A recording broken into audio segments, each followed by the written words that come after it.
Become undefeatable. What does it mean to be undefeatable? Not invincible, not untouched by pain or hardship or failure, but undefeatable. It means that no matter what happens to you, you remain unbroken. You may bend, but you do not shatter. You may fall, but you rise again, wiser, calmer, stronger. The Stoics taught us that true strength lies not in dominance, but in discipline. Not in control over others, but in control over the self. The one who cannot be conquered by external circumstances is undefeatable. This is not something you're born with, it's something you build step by step, thought by thought, action by action. So today we're going to walk through the steps, the daily disciplines, the mental shifts, and the inner philosophies that lead to becoming truly undefeatable. Step 1. Own your mind. Before anything else, the journey begins here. You must realize, you are not your thoughts, you are the observer of your thoughts. And until you take ownership of your mind, you will be ruled by it. Most people are prisoners of their thoughts, reacting, overthinking, catastrophizing. But the Stoic sees thoughts for what they are, passing clouds, fleeting, unreliable, often irrational. Marcus Aurelius said, "You have power over your mind, not outside events. Realize this, and you will find strength." Take control of the stories you tell yourself. Don't say, "I am angry." Say, "There is anger in me." Distance yourself from the emotion. Observe it. Then decide what to do with it. Train your mind like a muscle. Practice mindfulness. Practice self-inquiry. Challenge your assumptions. This is the foundation. Without it, every other step will crumble. Step 2. Embrace discomfort. Comfort is a slow poison. It dulls the senses, it weakens the will, and it tricks you into thinking that growth should feel easy. But the Stoic knows that discomfort is not the enemy. It is the path. Seneca wrote, "We suffer more in imagination than in reality." Often the fear of discomfort is far worse than the discomfort itself. So you must seek discomfort, train in it, whether it's waking early, working when tired, holding silence instead of speaking in anger, or enduring failure without flinching. Those are your tests. Each time you do what's hard instead of what's easy, you grow stronger. Each time you lean into discomfort, you prove to yourself, "I am not fragile. I do not run from the storm. I walk into it." Step 3. Control what you can, release what you cannot. This is the essence of Stoic wisdom. There are things within your control, your thoughts, your actions, your choices. And then there is everything else. Other people, the past, the weather, fate, death. Suffering comes from trying to control what we cannot. Peace comes from mastering what we can. Epictetus said, "Make the best use of what is in your power, and take the rest as it happens." So ask yourself often, is this within my control? If it is, act with clarity. If it is not, release it without resistance. This is not passivity. This is power. You conserve your energy for what matters. You stop bleeding energy into things you cannot change. This one shift will transform your life. You will stop being tossed around by the winds of the world and instead become the calm eye of the storm. Step 4. Build inner fortitude. The world is unpredictable. People will disappoint you. Life will challenge you in ways you never expected. But if you build inner fortitude, if you create a mind that is steady and resilient, then nothing can break you. This fortitude comes from preparation, from mental rehearsal, from asking, what's the worst that could happen? And could I endure it? Marcus Aurelius would prepare for each day by imagining the insults, frustrations, and challenges he might face, not to become bitter, but to remain unshaken. You must do the same. Prepare yourself mentally and emotionally. Expect difficulties, not with fear, but with readiness. This doesn't make you pessimistic. It makes you powerful, because when the storm comes, and it always does, you won't be surprised. You'll be ready. Step 5. Practice voluntary hardship. Once in a while, strip life down to the basics. Eat simply, sleep on the floor, go without your usual comforts. Why? To remind yourself that you can.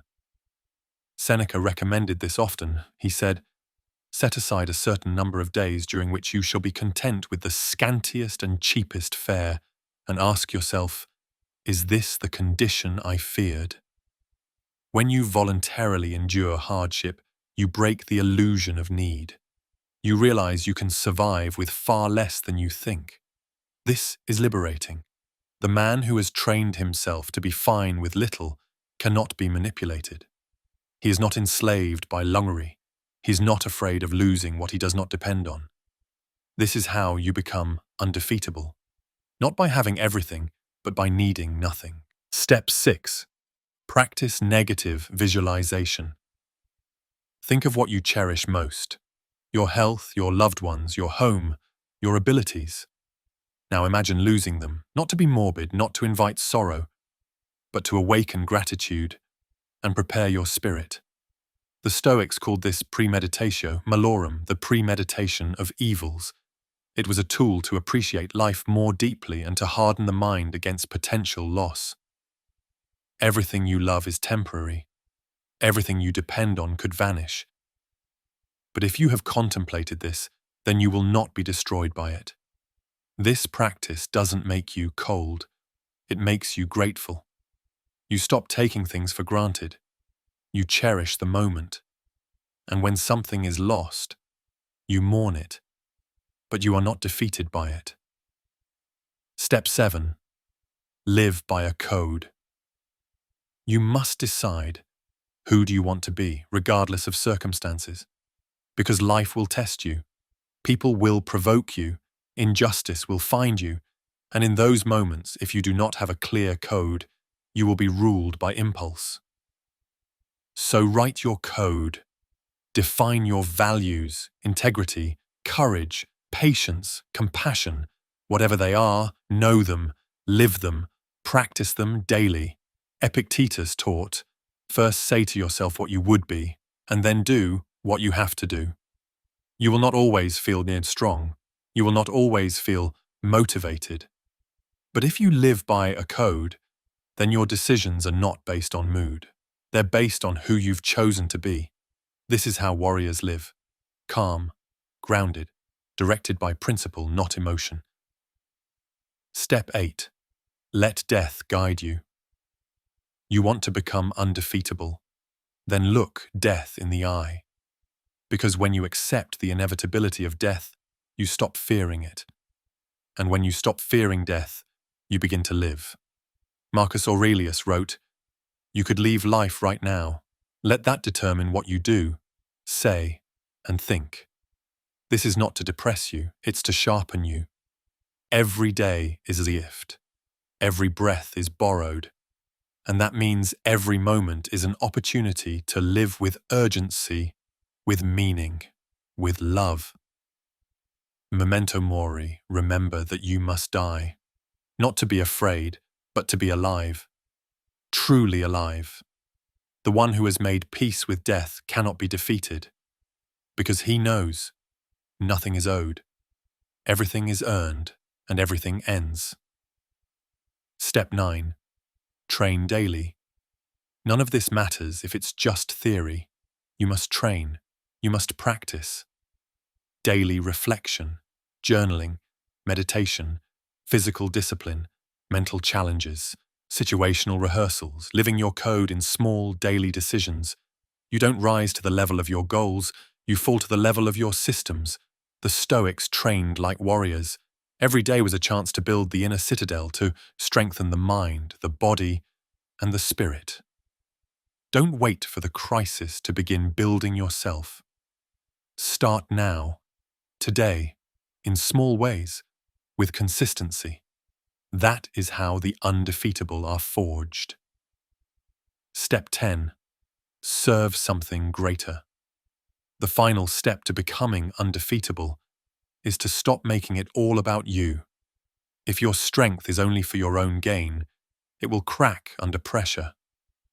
But if you live for something greater, family, virtue, justice, service, then your strength becomes limitless. Viktor Frankl, who survived the horrors of the Holocaust, wrote, "Those who have a why to live can bear almost any how." So find your why, connect your actions to meaning, use your strength to lift others. That's when your resilience becomes unbreakable, because the one who lives only for themselves can be conquered, but the one who serves a higher purpose cannot. Step 11. Master the art of stillness. In a world that is constantly rushing, where noise, urgency, and distraction rule, stillness becomes a superpower. Stillness is not inaction. It is inner calm, a deliberate pause, a clear-eyed response rather than a knee-jerk reaction. The Stoics understood that clarity comes not from motion, but from reflection. That wisdom is not found in the chaos, but in the quiet.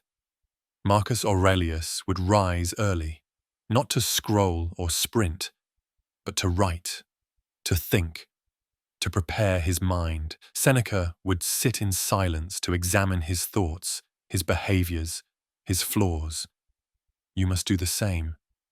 Set aside time each day for stillness. Turn off the noise. Sit with your mind, observe your inner world. This is how you rise above impulse. This is how you stay rooted when the world shakes. Stillness is where the undefeatable mind is forged. Step 12. Detach from the outcome. Desire is not the enemy, but attachment is. When you tie your happiness to a specific outcome, you give away your peace. You say, "I will only be content if this happens." But the Stoic does not depend on outcomes. The Stoic commits to the process, the effort, the virtue of the action, regardless of the result. Epictetus taught, "Don't demand that things happen as you wish. Wish that they happen as they do, and you will go on well."